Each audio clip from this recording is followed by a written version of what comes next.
Despite the huge rule change that is on the way for Formula 1 in 2022, Red Bull have bucked the trend and been one of the few teams to continue developing their 2021 car late into this season. Over the course of the 2021 season, they brought a stream of new car and engine parts in their attempt to be the first team to topple Mercedes in the hybrid era and to give Max Verstappen his first ever world championship. And this approach has definitely been successful in the short term, with the Red Bull more than capable of challenging the Mercedes on a regular basis and often beating it this season. But what I want to talk about in this video is the longer term picture. Are Red Bull risking their 2022 performance by going all out for the 2021 title, or are they big enough and well prepared enough to do both?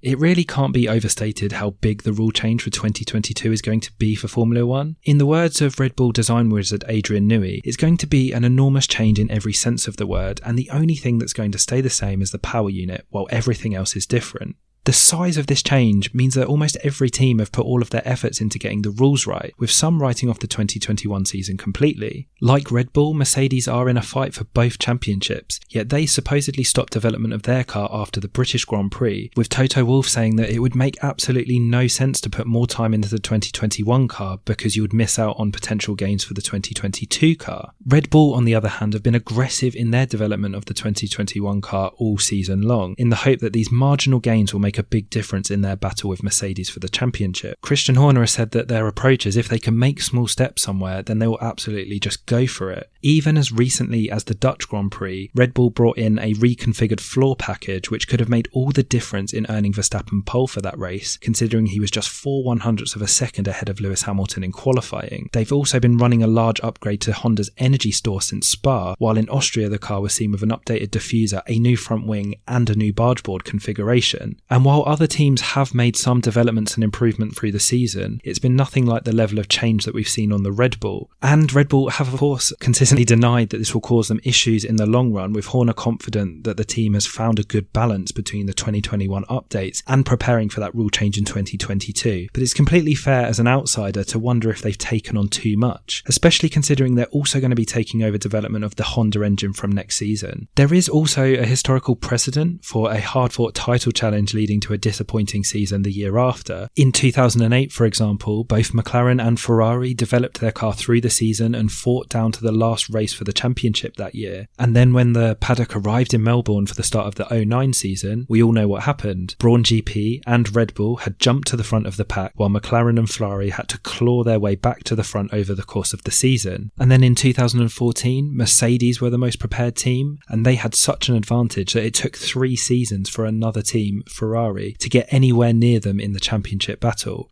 And it's Ferrari that many are expecting to take a big leap forward in 2022 because they've been putting much of their resource towards that 2022 car, and that's despite the fact they're in this close battle with McLaren over P3 in the championship. And if the performance of each car ends up being as close as many are expecting, then it could be these extra hours of development time and less distraction from the 2021 season that could make all the difference when we arrive at the first race of the season next year. Red Bull and Mercedes to an extent have had to keep their eye on the 2021 season because they desperately want that success, whereas others have been able to focus their time on getting ready for the big reset and a chance to jump up the order for next season. So does this mean that Red Bull might slip down the order for next year? I wouldn't be so sure about that for several reasons. For one, Red Bull are one of Formula 1's biggest teams, and they are one of the best at developing and improving a car, and they've experienced so much success in the past for a reason. And let's not forget that the 2022 rule change is predominantly an aero change, an area where Red Bull have traditionally excelled in the past. When the 2014 rule change came in, they were more hampered by the Renault engine's performance in comparison to the Mercedes rather than their own car's package. And this shouldn't be an issue for the 2022 season, with the Honda engine now one of the, if not the best engine on the grid. And any of those gains that Honda have made this season on the engine side will be carried over to next season, and Honda have been equally as aggressive as Red Bull in their development, as they're desperate to sign off their most recent stint in Formula 1 with some success. There is of course a slight complication added in when you factor in the fact they're taking over the Honda engine from next season, but the fact that the engine development is going to be frozen should mean that's not an issue in their development of the 2022 car. And the Red Bull top brass have consistently said that they're not worried about this change and they think that they've balanced things effectively. And obviously we won't know the answer to this to the end of next season, season, but you'd imagine that even if Red Bull are a step behind when we arrive at the first race in 2022, with their resources and their potential to develop the car, it wouldn't take them long to become competitive if they were behind the curve at the start of the season. They've also got a good pair of drivers for this job as well, with Sergio Perez, an experienced hand, and Max Verstappen, who is a driver who can take maximum potential out of a car even if it's not quite up to scratch. And based on all of this, I think there's no reason why they won't be in the hunt next season as well. But to bring this back to 2021 and their aggressive development in pursuit of this year's championship, it's no surprise at all. They haven't won a championship since 2013, and they have a chance here and now to beat Mercedes. And not only beat Mercedes, but be the first team to beat them since the start of the hybrid era. Christian Horner has said that it's not in their culture to give up on any season, and when you've got a chance here and now to win a world championship, you have to take it, because there's no guarantee for anybody that are going to be successful next year. 2022 is a complete unknown, and you can't blame them for wanting to take the opportunity that's right in front of them. And don't get me wrong, Mercedes are desperate themselves to win this championship and give Lewis Hamilton his 8th title, but they have been far more tentative in their development of the car, switching over much sooner than Red Bull have. And regardless of the outcome this season, they might find that this approach is far more beneficial in the long run. Whereas for Red Bull, they will certainly say that this gamble of balancing between 2021 and 2022 was worth it, especially if Max Verstappen is able to take his first world championship this season. And let's say they do turn up in 2022 a little bit behind the curve, there's nothing to say that they won't be able to quickly get on top of any issues and be competitive again next season.